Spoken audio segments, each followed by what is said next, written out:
Si je te dis que t'es tendu, t'es tendu. C'est pas entendu que je suis pas tendu. Je dis t'es tendu, Natacha. C'est tout. Cours, Forrest, cours! Hasta la vista, baby.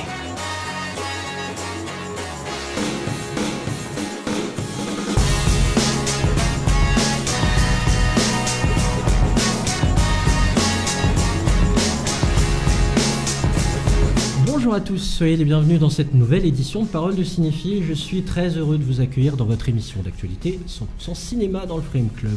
Junior à la présentation, nous sommes ensemble pendant une vingtaine de minutes pour vous aider à faire le choix le plus éclairé possible avant de mettre les pieds dans une salle obscure. Dans le studio, deux chroniqueurs pour m'aider, Victor, critique ciné pour le site senscritique.com. Salut Victor. Salut. Et Cécile, passionnée de cinéma indépendant. Salut Cécile. Salut. Au programme de ce 17e Parole de Cinéphile, le deuxième film de la réalisatrice Denise Erguven, ça s'appelle Kings. Vous allez voir que le sujet n'est pas facile, mais heureusement qu'au casting il y a Catwoman et James Bond. Et là vous êtes en train de vous dire, qu'est-ce que raconte Junior? A-t-il perdu sa tête? Rassurez-vous, je ne pense pas, mais les héros que l'on va suivre vont être submergés par la colère. Promis, je vous explique tout juste après cet extrait. Say what you gotta say. You let your kids run wild, I should call social services on you. How about that? The four Los Angeles police officers who appeared in that videotape of the Rodney King beating went on trial today. We do something, we go straight to jail. Rodney King! Rodney King! What do you mean Jesse and William ain't in school today? Wake up! Los Angeles! Wake up! Marie, I need a favor. What the hell? They acquitted the four cops that kicked the shit out of Rodney King. Not guilty, no charges. So you in? No, she's not. What's happening? Did we miss the fun? No, back inside, boys, come on. Stay down!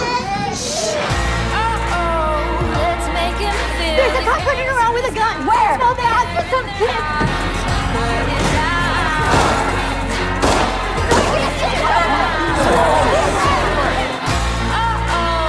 gotta find my boys.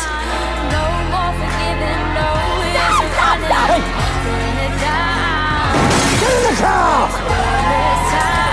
Don't move.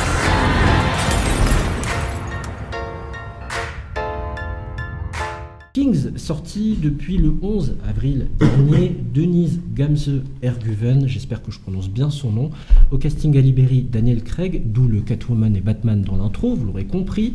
Nous sommes en 1992, dans un quartier populaire de Los Angeles. Millie, Libéry, s'occupe de sa famille et de nombreux enfants qu'elle accueille en attendant leur adoption. Avec beaucoup d'amour, elle se démène pour leur transmettre des valeurs et un peu de confort et de réconfort au quotidien. Pendant ce temps-là, Natasha Arlins, jeune femme noire, est tuée par la patronne coréenne d'une épicerie. Ça a son importance, vous comprendrez après pourquoi. Et Rodney King, lui, est tabassé par 4 flics. Les accusés de ces deux affaires sont relâchés, ce qui provoque des émeutes menées par la population noire. Millie va tout faire pour protéger et retrouver ses enfants perdus dans ce contexte plus que chaotique. Après Mustang, la réalisatrice franco-turque s'attaque aux violences urbaines de Los Angeles au début des années 90. Que penser de ce film? Est-ce un long métrage bancal ou un long métrage d'une qualité royale? Cécile. Je vais reprendre le mot bancal parce qu'effectivement, c'est un film qui contient certes des belles propositions, beaucoup de propositions et donc trop de propositions. C'est un film qui s'éparpille et qui s'égare et qui donc moi m'a laissé assez insatisfaite. Là, on a une belle présentation de personnages, on a une belle mise en place, on a des belles choses, une énergie qui se dégage avec des cris d'enfants, des scènes qui sont un peu latentes, on a quelque chose, elle veut nous mêler un peu de tout, faire quelque chose de chaotique à l'image du sujet qu'elle traite. Le problème, c'est que moi j'aurais préféré qu'elle prenne un angle de vision très précis, qu'elle détaille un peu plus le microcosme qu'elle crée.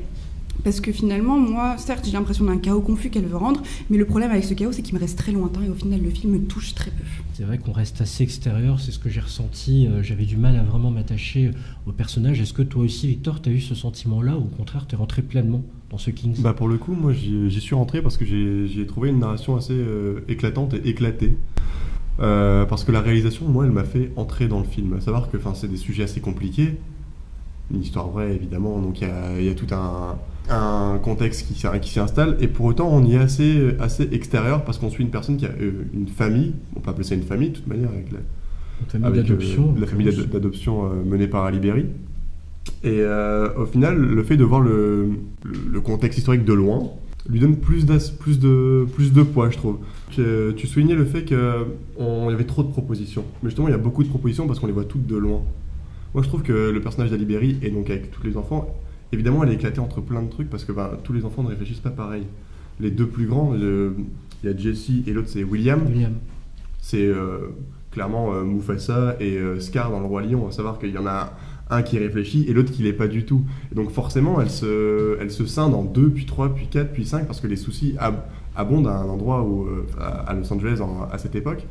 Et donc forcément, les propositions abondent évidemment. Donc je trouve qu'il est rempli de défauts, évidemment, parce que 1h20 pour un film comme ça, je trouve que c'est le plus gros défaut. Mais la réalisation et l'envie avec laquelle la réalisatrice nous montre tout ça me font aimer ce film. C'est marrant que tu aies ressenti ça parce que, comme je l'expliquais hors antenne, moi, l'expression qui me venait en ayant vu Kings, c'est ça déborde. Ça déborde et ça déborde, mais de partout. Tout est surchargé. L'histoire qui est racontée, du coup, elle a le permanence le cul, non pas entre deux chaises, mais 3 voire 4. Les personnages, ce qu'elles donnent aux personnages, ce qu'ils doivent nous faire ressentir, c'est too much.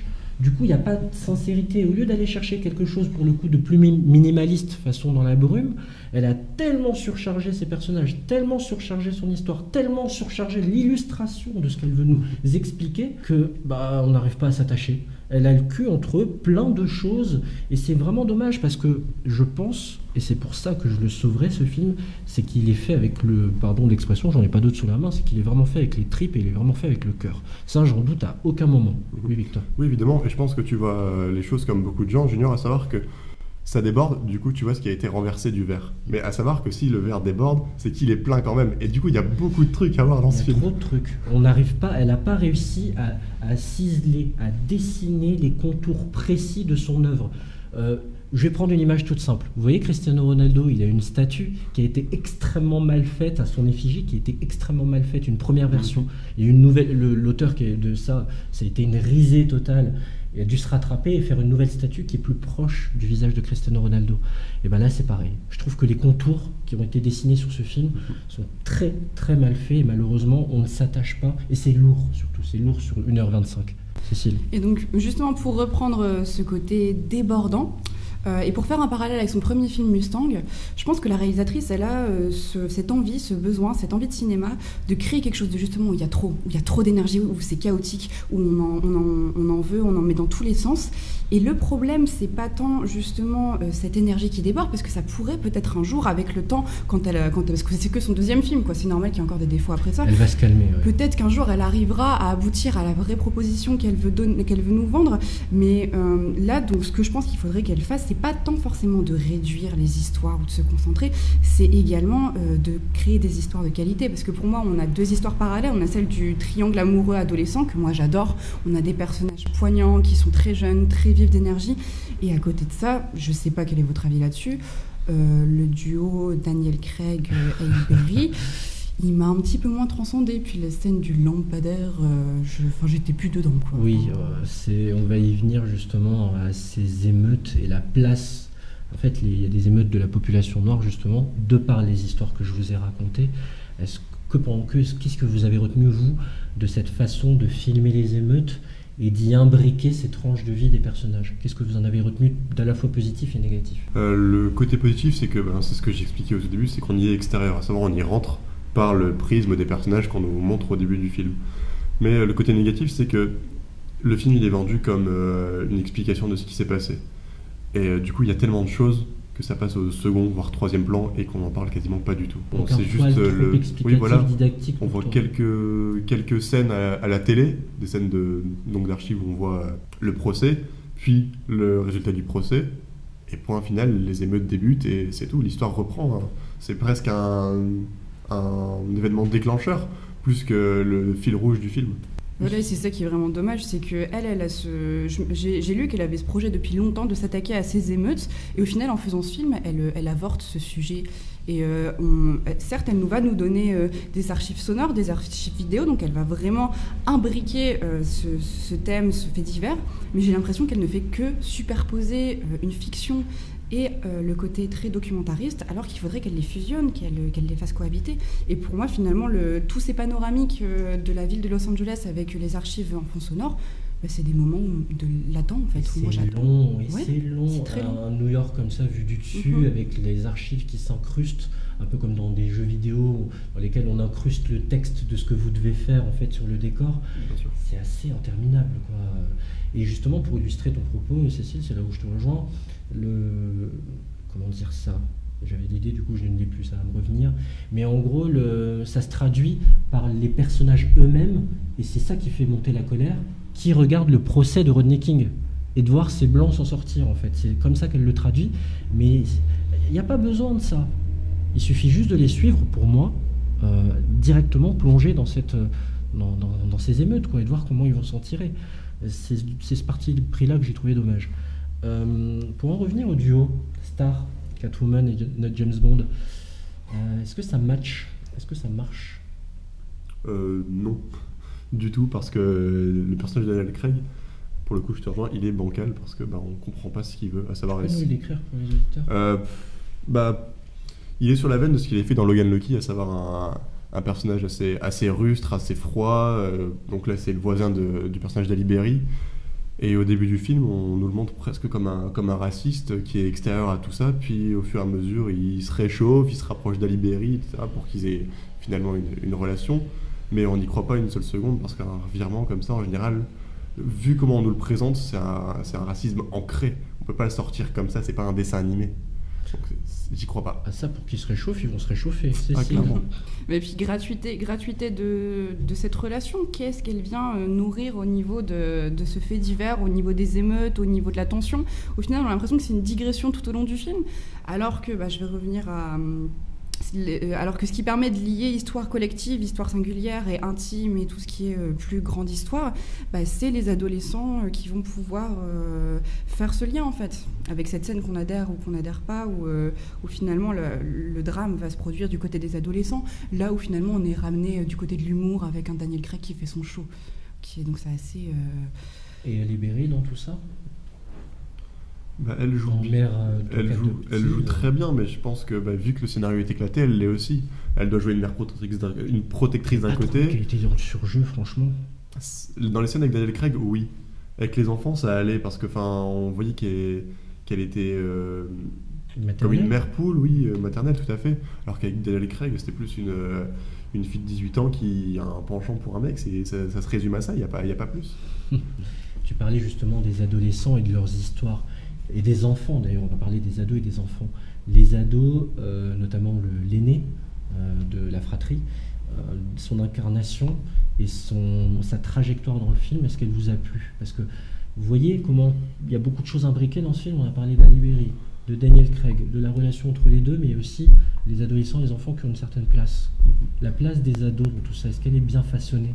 L'aîné, le personnage de Jesse, je trouve que c'est un des personnages les mieux écrits du film, parce que c'est le seul dont les émeutes ont un impact sur lui. C'est-à-dire que c'est le personnage le plus stable, le plus droit dans ses baskets, il sait ce qu'il fait, et les émeutes lui font faire plus ou moins des conneries. Surtout sa rencontre avec Nicole. Oui, bien sûr, évidemment. Comme quoi, à cet âge-là, les rencontres, etc., ont un impact sur le personnage. Et évidemment, c'est le seul dont le but du film premier, qui était de parler des émeutes, est utile. C'est le seul personnage sur qui ça a vraiment un impact. Tu vois que c'est bancal. Et les enfants dans tout ça, attachant ou agaçant ? Ce que j'aime beaucoup au début du film, c'est ces scènes où il n'y a pas de dialogue et où ça crie partout, où c'est super chaotique. Et c'est ce qu'on avait aussi dans Mustang, et c'est le sujet qu'aime bien la réal, et que ça concerne à la fois les enfants et les adolescents. C'est cette espèce de fureur de vivre et de lutte contre l'injustice, alors que les enfants ne réfléchissent pas. Ils ont un côté très intuitif et ils arrivent quand même à une espèce de rébellion par cette énergie qui déborde. Le problème, c'est qu'elle a trop recours à ces scènes-là. Il y a un moment, on a envie que le film passe à autre chose. Je ne sais pas si vous voyez la scène avec Daniel Craig, avec James Bond en fond sonore. Oui. Ça devient un peu inutile. Et il y a trop de facilité. Au niveau de la forme, parce qu'on a à la fois ces scènes-là où on monte des petites bulles de joie. Bon, c'est mignon quand ils vont tous voler de la bouffe pour faire les courses, c'est sympa, mais c'est vraiment naïf. Et en plus, on a aussi cette petite mélodie au piano loin derrière pour nous dire n'oubliez pas que c'est un film tragique. C'est là qu'on se rend compte que Ça manque, elle manque de matière parfois, alors qu'il y a trop de matière, et d'un autre côté, on a l'impression qu'elle a rien à nous dire parce qu'elle a besoin d'avoir recours à ces mécanismes. C'est un film, moi j'ai trouvé quelque part un peu mal imbriqué, c'est dommage, hein, mais allez, à regarder en DVD chez soi, tranquillement. Est-ce que c'est mieux que Mustang d'ailleurs, pour ceux qui ont vu son précédent film? Non, parce que Mustang c'était quand même plus précis et le propos était quand même vachement plus clair, mais... Vous pouvez rappeler l'histoire vite fait Mustang? C'est l'histoire de 5 filles, pour le coup, qui grandissent, et donc ça se passe en Turquie, oui. si je ne m'abuse. Et pour le coup, en grandissant, elles vont devoir être mariées, et par fureur de vivre, plus ou moins, pour faire simple, elles décident que non, elles n'ont pas envie, et du coup elles y échappent, et elles s'en vont vers d'autres horizons. Donc c'est un cran au-dessus de Kings. Bah sans doute qu'elle arrivait plus à cerner ce sujet parce qu'elle se sentait plus concernée, alors que s'expatrier aux États-Unis pour traiter d'un fait divers qu'elle n'a même pas vécu, c'est peut-être un peu plus délicat. Et pour aller justement dans l'incohérence, vous savez ce qui a motivé la création de ce film, Kings, sur les émeutes de banlieue en France. Quand elle est arrivée en France en 2005, les fameuses émeutes suite au décès de Zied Ebouna dans un transformateur EDF, c'est ça qui a poussé son envie et qu'il y a eu des émeutes en France, c'est ça qui lui a déclenché cette idée de se pencher sur cette affaire-là, qui pourtant est dans un autre contexte, 15 ans avant, et bon, dans un autre contexte politique, local, etc. Mais bon, faites-vous votre propre opinion, ça s'appelle Kings, c'est tout récent, c'est en salle depuis le 11 avril dernier, avec Halle Berry, Catwoman, hein, et Daniel Craig, James Bond. Moi je le trouve beaucoup plus inspiré en 007 que là-dedans, mais bon. Ça dépend de quel 007. Oui, on parlera pas de Spectre. Oui, c'est ça, de Spectre. Voilà. Ça n'existe pas. C'est sur ces mots que se termine ce 17e numéro de Parole de Cinéphile. Merci à mes chroniqueurs du jour. Merci Cécile, merci Victor. Sachez que vous pouvez réécouter, podcaster cette émission sur YouTube et Mixcloud. Je vous invite à liker la page du Frame Club. Merci beaucoup à vous de nous avoir suivis. Je vous embrasse et je vous dis à très bientôt. Bon film à tous. Ciao.